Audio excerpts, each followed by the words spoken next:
Hey, what's up, dudes? Me, Mr. Airon here. Welcome back to another video. How are you guys doing today? Hope you're doing good. So today I'm going to be doing another video of basically doing part 2 of the Guts and Blackpowder historical analysis here. So basically I'm doing a bunch of research of basically because now that they got yesterday, the reason why I'm doing this video is because yesterday the game in Roblox had just already had released a London update, which they also gave new Halloween editions, plus with the three new maps here they just added in the game here, such as the London, Westminster, and Transylvania, which I'll be getting to this video real quick here. And yeah, and they've also uploaded basically created a new weapons, new voice dialogues for new characters, and also new NPCs and a lot of that stuff here. So that's why I thought maybe since Halloween is getting closer, I thought why not do another part 2 of Guts and Blackpowder because they already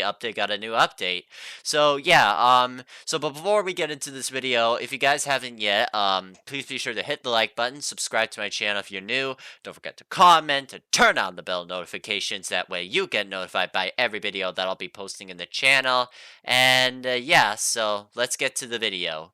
Alright, so like in the last video, let's just I'm just going back to the London map that I explained from part 1. Just kind of thought maybe do a recap here because of the London update famously that just dropped here. So London's history had began in the Roman settlement of Londinium in 43 AD here, and with because before that it was then basically inhabited by a lot of English, like basically a lot of settlers and its agriculture, and have established settlements before the Roman conquest, which after the Roman conquest of Londinium in 433 AD, which grew from a key port to a provincial capital, and its abandonment after the Roman rule collapsed in the 5th century when it was invaded by Anglo-Saxons, later established Lundenvik, which was moved inside the Roman walls of the Ludenburg in the defense against the Vikings, but also like Anglo-Saxons and the later Jutes here that invaded through the Britons into the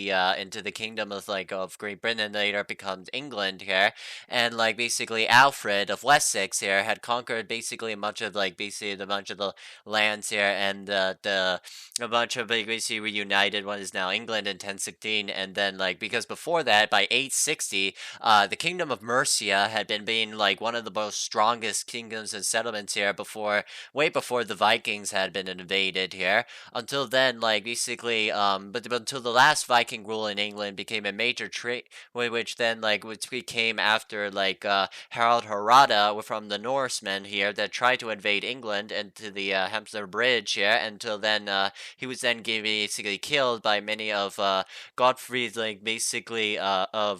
his English archers and knights here until he was killed, and the Viking era in England had came to an end. Until then, after the Norman conquest of William the Conqueror, who built the Tower of London, and Westminster became the seat of government here, that was after the battles also of Hastings, centering the London's role as a capital. The city had faced the Black Death in the 14th century and the Great Fire of 1666, which were contemplated extensive rebuilding by architects like Christopher Wren. The city had been a global trading center in the 18th century, experienced a rapid growth in the 19th century, but it suffered the bombing raids of the Battle of Britain in June of 1940 during the Second World War, before its modern reconstruction. Then after, in the game of Guts and Blackpowder, after London, we have the map of Westminster, which the name Westminster originated from the Westminster, which is the Western Church in the 8th century. Western Abbey, which is founded a Benedictine monastery between the 17th and 10th centuries. Edward the Confessor had built the abbey in the 11th century, and a royal palace was built next to it. The palace became the seat of government, that I mentioned before, and the abbey had become the site for all English coronations since 1066. The English and the later British Parliament had met in the Palace of Westminster since 1295. The area became part of the city in 1539, in which the original palace was then eventually burned down in 1834, and was replaced by the current building. In 1987, the Westminster Abbey, the Palace of Westminster, and the St. Margaret's Church was designed as a UNESCO World Heritage Site here. And then we have one of the paintings that you guys found in the Guts and Blackpowder, like in the Transylvania map. This is the picture of Jane Seymour, who the guys who don't know, he's actually one of the third wives of England's King Henry VIII in the 16th century, and that the mother of his only legitimate son, Edward VI, which is remembered for giving the king of a male heir he desperately wanted. But this heir just basically, yeah, and with legitimate heir here, but not legitimate. But when she died just 12 days after his birth, the prince in October of 1537, her reign was cut short by her death with complications following the birth here because of the die of giving birth to the son, which is Edward the Sixth here.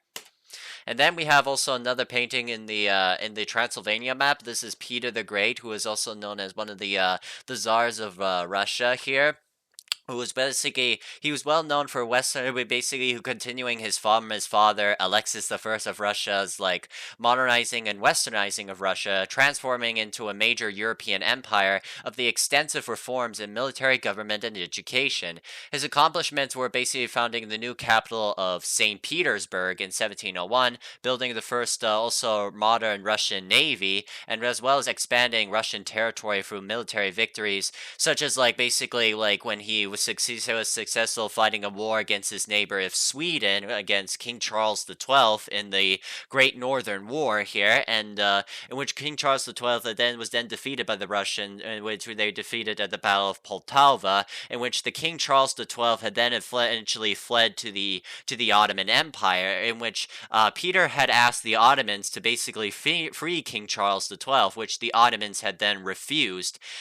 And then he was also victory against he then later also declared war also against the Ottomans, which is basically lasted from 1694 to 1696, which successfully captured the fortresses of the Azov. And but also before that, he continued with his westernization and centralization of Russia, but I mentioned also that he introduced it. I forgot that tax on shavings men's beards, which introduced the beer tax, which the Great Northern War that I mentioned gained access to the Baltic Sea, which is extensive reforms including reorganizing the government and the church, developing industry and trade, and promoting European-style education and culture. Peter the Great warned with the Ottomans were successful to the Baltic Black Sea, and to the part of the goal to make Russia a maritime power. His efforts led to the Azov campaigns. That's where he was basically warring against the Ottomans by then, and control of the Azov, but also parts of the control of the Black Sea. And he suffered a major setback however, his setback to the Pruth River campaign in 1710 to 1711, where his army had surrounded and forced to sign the Treaty of Pruth, which is returning Azov to the Ottomans here. And Peter the Great centralized Russian government by creating also a Senate in 1711 to act as a supreme organ of state. But he also Peter the Great also made he also did reforms of the church too, because like his father Alexis, who basically came up with also reforms under the Orthodox Church, tying to the Greek Orthodox churches, which led to a schism in the 1660s here, but way before Peter the Great had taken the throne. And also that later historian Patriarch Nikon here, who disliked also these reforms here, led to the schism uprising against Alexis here. And so, Peter the Great had been, before he became in power in 1682, after the death of his brother Ivan V and sister of Sophia, both died here, and before he came into power. And then after that, he was also basically known for having it's also a table of ranks that was introduced in 1722. Had he aimed to modernize Russia by creating a more capable and loyal administrative class. Through later changes, eventually limited the access for some groups, holding the rank A, collegiate as the conferred nobility and the system of influence Russian governance in centuries. Because for Peter the Great, he he like basically for table of ranks that basically has to control with like say the economy, agriculture, the military, education, or like many others like seat of or like the economy, and like also through wars and foreign policy. And so like basically he also basically like he also came up, the reason why like Peter the Great had came up with these westernization is mainly because of like he traveled into like many of the European cities, which includes Amsterdam he went into, and also like basically he married also like a Scottish like female advisor here, and like he that's why he continued like because he also continued his father of like his Alexis his American process of through the process of westernization. And yeah, so let's get moving. And now we have in the Arthur Wellesley, the Duke of Wellington, who some of you guys might have actually seen him in the Westminster map after the London map in the game, where he was known for like being the British commander who defeated Napoleon Bonaparte in the Battle of Waterloo in 1815, leading a military and political figure, serving the 2 terms as Prime Minister of the UK. His military career included a significant victories in India and also in the Peninsula War, which is also part of the Napoleonic Wars, but it took it in Spain and Portugal here, such as like defeating battles as the Lora de Rora or like the Siege of San Sebastian, and like where they later land into territories that went into again access to France here, which then like he was also, and then which is before the Battle of Waterloo, which he sided with also with the Prussians under General Gefert von Blücher, in which he was also part of like then he was also a figure of prominence also in the British in India here, where he fought against the Marthia chiefs and played a key role defeating the Indians in the Anglo-Mysore Wars here, where then like after but then later after the wars he then served as the British Prime Minister of the UK from 1828 to 1830, which his government passed through the Roman Catholic Relief Act in 1829, which we granted which is led by the Irish such as Daniel O'Connor, who granted Catholics to almost full civil rights and right to enter into Parliament. After his time of Prime Minister, he continued to be an influential figure and a trusted elder statesman until his death in December 9th of 1834. Alright, and then you have the map of Transylvania, which Transylvania was a core of the Dacian kingdom before becoming a Roman province in Dacia in 106 AD. After the Romans withdraw in 271 AD, the region was then occupied by various groups, including the Goths, the Huns, and the Avars. Then the Magyars had conquered the area in the 9th century, which the Magyars would then be later known as the Hungarians. By the 12th century, the integrated with the rulership under the Kingdom of Hungary. After the Battle of Mohács in 1527, Transylvania became an independent of the Hungarian control and a vassal state to the Ottoman Empire for the next century and a half. The region was later brought under the control of the Habsburg monarchy, which was integrated to the Grand Principality of Transylvania from 1765. Transylvania's status was a point of contention between the Hungarian crown of the Habsburgs, because that was basically after like basically Austrian Empire, along with like the Holy League here, which is basically both of Austria, France, and Russia, and like the Polish-Lithuanian Commonwealth and the German all and the Italian states crushing and defeating like the Ottomans by land and by naval victories here, in which then like it was then confirmed under the Austrian Habsburg rule, and then later part of the part of the Austro-Hungarian Empire, following after the defeat in World War I, that the Romanian population of Transylvania decimated the union with Romania, which was completed in 1918. Following the settlement of the Treaty of Trianon in 1920, which is the treaty that divided the third-fourths of the territory of like many of the Hungarian lands. The region was then temporarily part of seceded to Hungary, and when during World War II, it was then returning to Romanian control until after the war. The communist regime took over the power in Romania in 1947, and that the country transitioned into a democratic government following the collapse of the communism and the Soviet Union.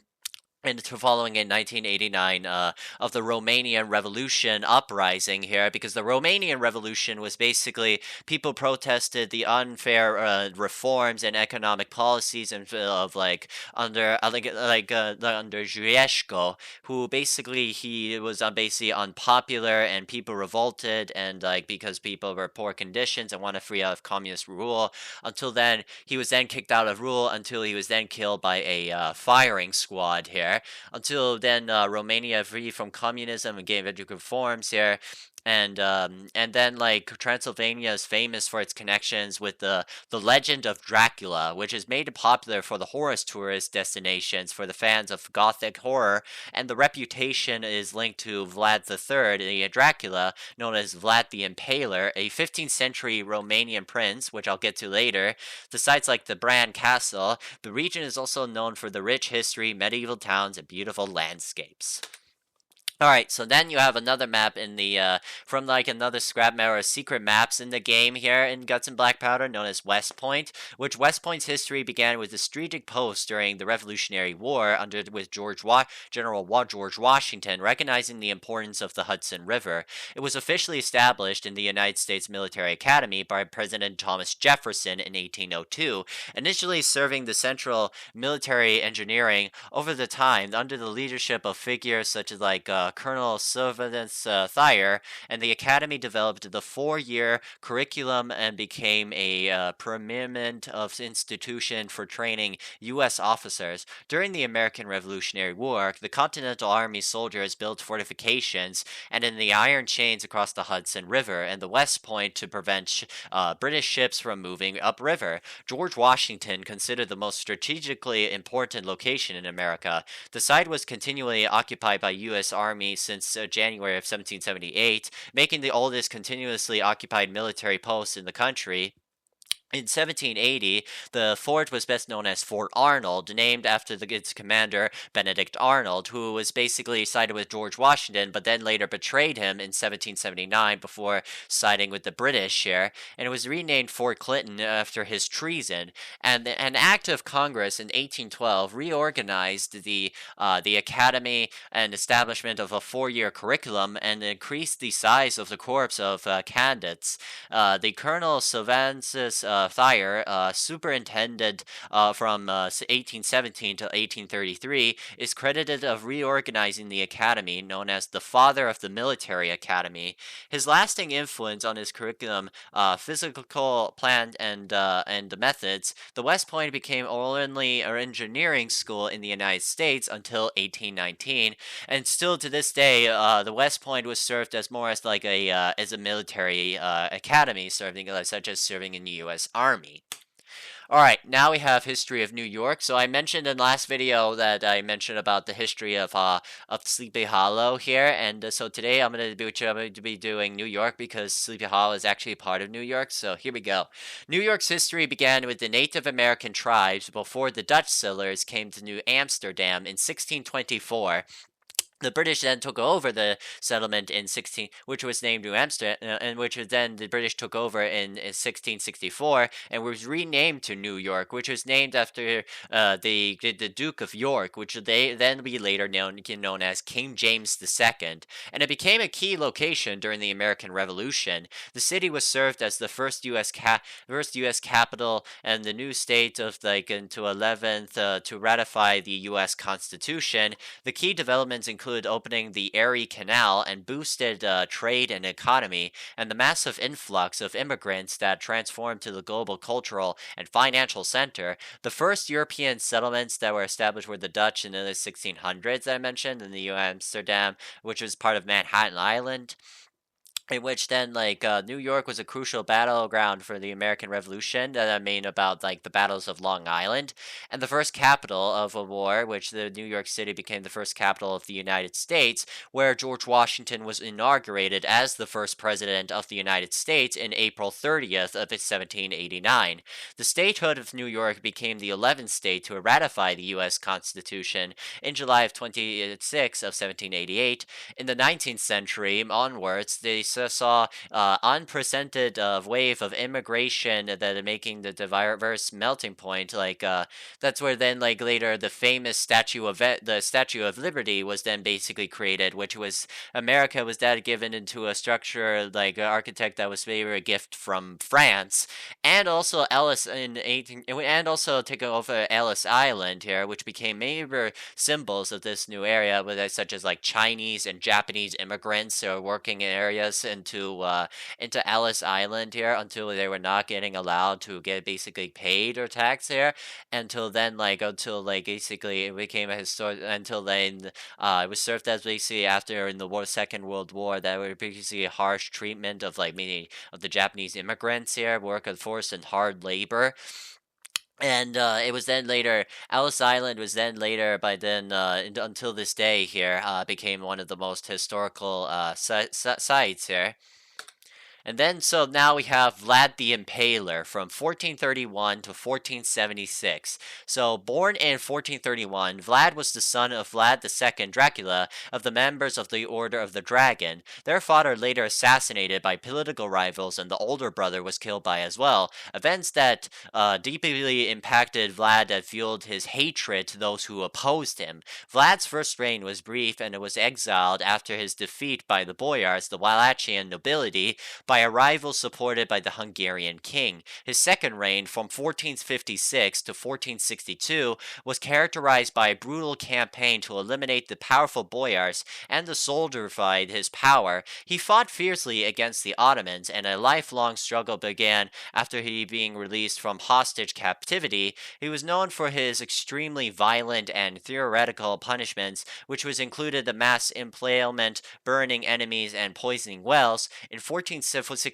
Sultan Mehmed II launched a large-scale invasion, but Vlad had fought back with using guerrilla tactics, including the surprise night attack at the Ottoman camp. Despite his efforts, the Ottomans ultimately prevailed because of his rebellion of the Wallachian boyars, who defeated his brother Radu.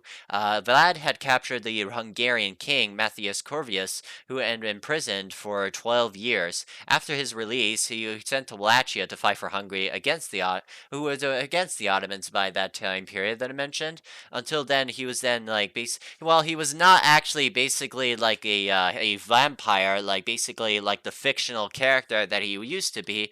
The real Dracula here, it was basically bloodthirsty, because I think he basically impaled basically many over 28,000 and 800 and I believe 886 people here, which is impaled into through the stake here, and it was a brutal turn in his reign here. And this time in Romania, he was basically ruled by King Stephen I here, who basically centralized and modernized and made reforms also through the military and successful campaigns, which then, Vlad the Impaler, later he was ambushed and later killed by Ottoman forces in December of 1476. And then you have another picture in the Transylvania map of the fall of the Roman Empire. The fall of the Western Roman Empire had been fallen in the year 476 AD, with their last leader, Emperor Romulus Augustulus, which was later called basically Little Augustus, which was deposed in which the Eastern Roman Empire, known as the Byzantine Empire, continued another 1,000 years until 1453, when it was then being captured. Capital was then conquered by the Ottomans here, which that led to the end of the medieval era and to the early modern period here, and which then was basically built as the Constantinople was built as a mosque here, and basically ruled by the Ottomans, in which then was basically the council and chambers here, and so then the fall of the West was a crucial combination of factors, including the barbarian invasions, political instability and corruption, and economic problems, such as basically invasions such as the Goths and Vandals and Visigoths, and later also invasions with the Huns and the Avars. And so this is due to barbarian invasions and economic problems, inflation and high taxes, and political instability due to civil wars and corruption to leaders, and to the division of the empire. And then you have another victory battle here, which is the Battle of La Routière in 1814. The Battle of La Routière, fought in February the 1st of 1814. It was a decisive coalition victory against Napoleon's outnumbered French army during the Sixth Coalition in the Napoleonic Wars, a massive Allied force that technically, by Beheert von Blücher, attacked Napoleon's smaller army, forcing the French to retreat and making a beginning of the end for Napoleon's rule. A large Allied army consisting of Austria, Russia, Prussia, and German troops were a total force of around 113,000 soldiers under the overall command of Prince Schwarzenberg and the tactical command by Blücher. And the battle took place during a heavy snowfall, and it created a difficult fighting conditions on both sides, and the condition forces launched a general advance, attacking the French on the broad front. The intense fighting occurred in and around the villages, and particularly in the La Rotea itself. Despite the fierce fighting and ineffective, the French cavalry charges, Napoleon's army eventually overwhelmed by the sheer numbers of the coalition forces and the Marshal's Mourmand's forces. The left flank heavily pressured in the French fell and under the intense artillery bombardment and infantry assaults that was later led to later battles such as the Battle of Leipzig and later into the end of Napoleon's exile into Elba. All right, now we have another map in the a secret map in the game here, which is the Battle of Alamo, which is fought in 1836. Which the Alamo is historic Spanish mission. It was basically back in 1718. It was basically back a Spanish mission and a fortress in San Antonio, which is modern Texas. It was basically now famous for in 1836 Battle of the Alamo, where all the small group defenders died fighting against a larger Mexican army during the Texas Revolution here, such as like later the mission of San Antonio de Rivero became the fortress of symbol of courage and resistance, rallying the cry to remember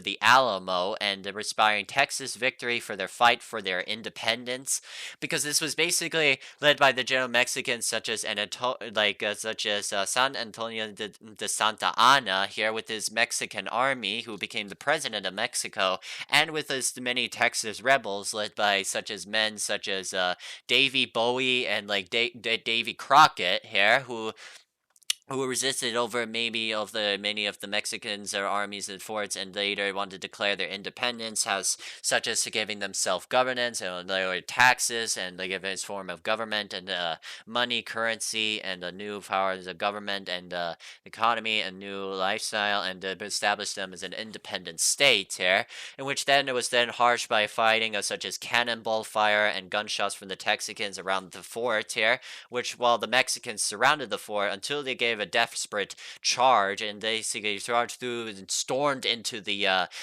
Alamo here until both then like David and then David Crockett, Bowie and Crockett both were then killed into the Battle of the Alamo here, because there was some evidence that Bowie was then basically ill, and then like some legend says it that he was using a flintlock pistol to try to shoot the Mexican army before he was then executed. And it's also basically unknown of also with Davy Crockett's death here. Some say that he died of basically fighting the Mexicans. Others said he was captured and then later executed. But then later also after the Mexicans victor the Battle of Alamo here, which then leads to which the Mexican army captured many prisoners of war and led out to a trail, and which led later to the Gola massacre here. And but there was later significance that which then Stephen Austin here basically granted the commission over the independence of the Texas's independence here, which Stephen Austin gave the new rights and new rules here and governance in the state of Texas here, which he was also known for meeting foreign relations with the U.S. President Andrew Jackson, and also then but then Texas was no longer did not last long, as he then becomes a part of the U.S. territory, then annexed in 1846 here, then creating tensions with the Mexicans, which then later leads to war with the Mexican-American War, following James K. Polk's U.S. troops to the U.S.-Mexican border. All right, now we have the hand motor. The hand motor was developed in the mid 1500s to throw grenades further more accurately than a person could by hand. It was most popular from the 1670 to 1750 and was used by European military armies, sometimes as a military weapon and the other times for launching fireworks for a single flares. The device's popularity wanted to safety concerns like misfires where grenade could explode in the barrel because it was not very accurate for combat. The idea was a hand thrown bombs dates back to the ancient times, with the earliest references to hand motors being in the 1472 work of the scribes as an incendiary prototype. The first document was first used a hand motor for firing an iron cased bombs that was in China in 1413. Then we have the history of the Headless Horseman. The history of the Headless Horseman originates also from the American Revolution, which was one of the which then like basically to tell stories and was most famous for the version popularized by Washington Irving's 1820 short story, The Legend of Sleepy Hollow, which the legend tells out the ghost Hessian soldier, a German mercenary fighting for the British, who was decapitated and by a snow cannonball at the White Plains there, and is said that haunt Sleepy Hollow, New York, riding at a night in the search of his head. While the Irving story is most enduring, the idea of a headless rider is of the roots in older European folk tales such as the Irish and German legends. And yeah, that's pretty much it here. That's basically my whole part two of the press slides presentation of the Guts and Blackpowder details and maps and characters and so on and historical figures. I mean, and so I hope you guys did enjoy the video. And what else do you guys think? Do you think would you and I hope you guys like find this enjoying and hope you learned something new. And do you guys think I might be missing any details or any thoughts in the game here that I might be missing here? Please feel free to let me know, like from the game or from the Guts and Black Powder wiki. Please let me know, and I'll see you guys in my next video. So, Mr. Aaron's out. Peace, and also don't forget to like and share and subscribe and comment. I'll see you. But other than that, I'll take care, and I'll see you guys in my next video. So, Mr. Aaron's out. Peace.